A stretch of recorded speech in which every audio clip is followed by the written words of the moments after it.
So this is the first level, or even might be for somebody is having a difficult to maintaining the balance with both hands, like she cannot be controlled. She cannot be controlled.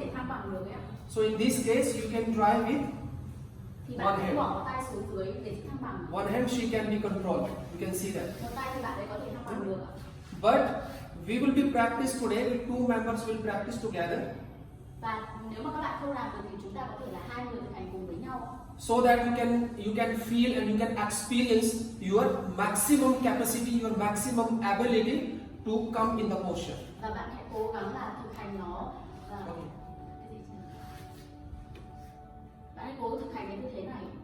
For her, she is quite flexible, so might be she can be do it. Now just try to be flexible.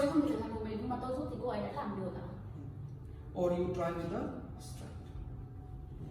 Now legs straight first.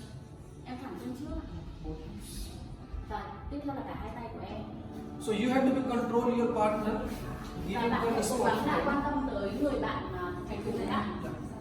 And then I'm not saying that you have to be so exact same like her. You just find your own level. Maybe somebody can become here. Or maybe somebody can come here. Or maybe somebody can come here. Relax. You go. You understand? Please remember, practice together. That's why, so that you can give support. If you practice alone, so it can be cause of any injury or any accident. That's why.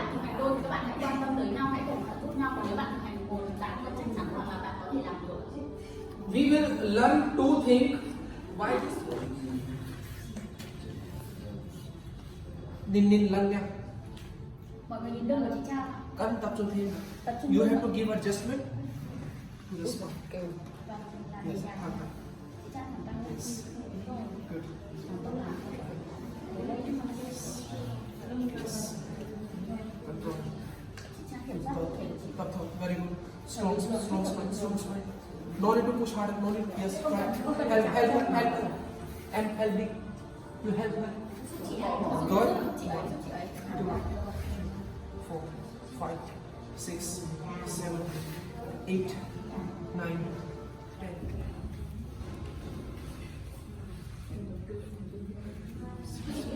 Luộc thêm không? Thở đi chị. Thăng tay. Em còn nhé. Thăng tay. Thăng tay. Yes.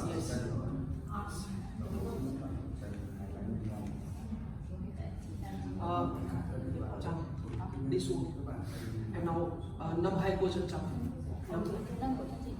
Những người đang học yoga chứ không phải. Cầm một cái. Có lên con. Lily con. Now, lưng. I'm just focusing on the spine more. Tôi đang tập trung vào lưng của cô ấy. Nào.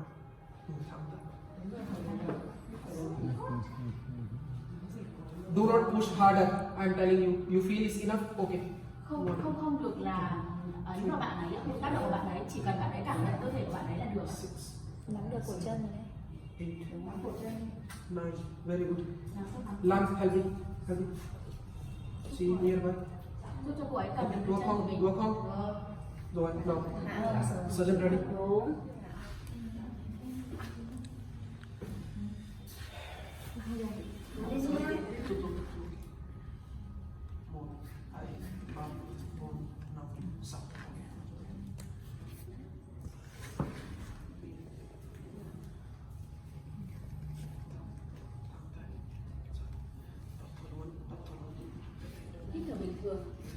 Duỗi mũi chân sau đi.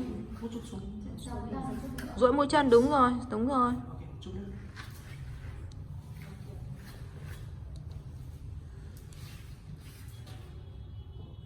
Thang tay, đau lên một chút. Thang tay đau lên một chút. Xuống tay dần đi. Ok. Baru jalan nih. Vươn ngược lên trước. Vươn ngược lên ạ. Ini cek ulah lagi.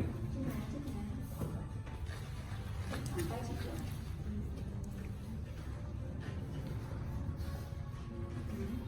Rồi, cố thẳng tay đã. Hít thở đều đi chị, hít đi. Control. Hít thở đều đi đã. Điều khiển cơ thể của chị. Control. Thang tay một nhé. Kiểm soát cơ thể của chị. Kiểm soát. Rồi, thẳng tay phải ra chị. Kiểm soát nhé. Thẳng tay phải đi. Rồi. Tay phải cơ. Kiểm Tay soát phải nhé. cơ. Rồi. Control. Good, good, good. Tốt lắm.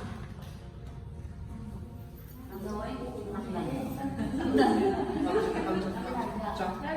Chỉ chân chân đi. Chị trắng á. Trắng chị á. Tay xuống. Làm đi. One, one, one.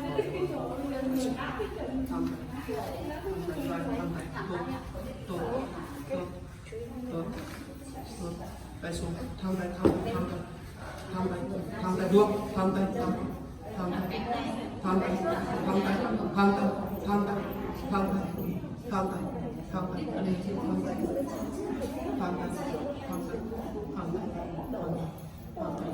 जैसा जब इसकी ये जो रस्सी पीछे खींच